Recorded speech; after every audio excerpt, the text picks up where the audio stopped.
Hey everyone, this is Jason Long from Brainleaf, and this week we've been talking all about recruitment because we've been hiring new people, and so recruitment is fresh on my mind. And since it's the end of the week, I'm going to talk about onboarding somebody. So this is kind of an abbreviated version of our onboarding process.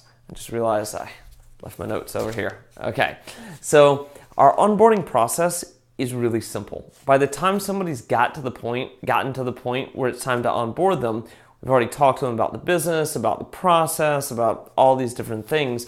And now we've kind of said, hey, you've got a test job. Take a look at the previous video for how we start people and how we get them going slowly to make sure that we like working with them. But now we're to the point where somebody's ready to get started. So what do? What is the process for that? It's a couple different steps. The first step is I have a conversation with them about what their long-term goals are. And that was in a previous video about how we work really hard to align their personal goals to the business goals, or really the business goal, their goals in the business to their personal goals. So they're going to work hard within the business that which will help them grow get to their personal goals in life. But then after that's done, and we also talk about what does it mean to be a team member here? What does it mean to work here? What is our culture like? What to expect, et cetera, all of those things.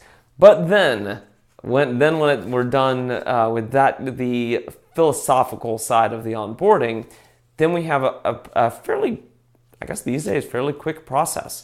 So we add them to Asana, and we put them on their first project in Asana. Oh, I'm sorry, skip something. We add them to, we use Google Systems for our email, so we give them a email address first.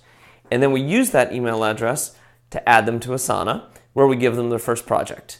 And we also add them, if they're a developer or if they're a more advanced dev PM, we also add them to Jira as well. Because they'll be managing the projects in Jira if they're doing more development work versus more not development work, which they'll be doing in Asana. And then we also add them to Confluence because that's where all of our SOPs are, and that's where project information is managed as well.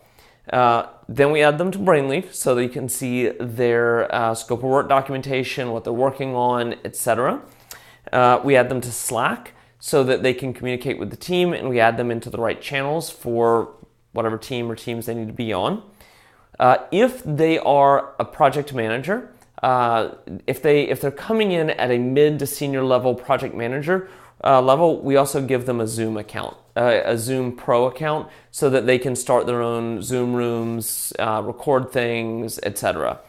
And then we add them to Harvest as well, because Harvest is where we track time, and we take them through the process of doing Harvest. So we go through all of those items. When I say doing Harvest, I mean tracking your time.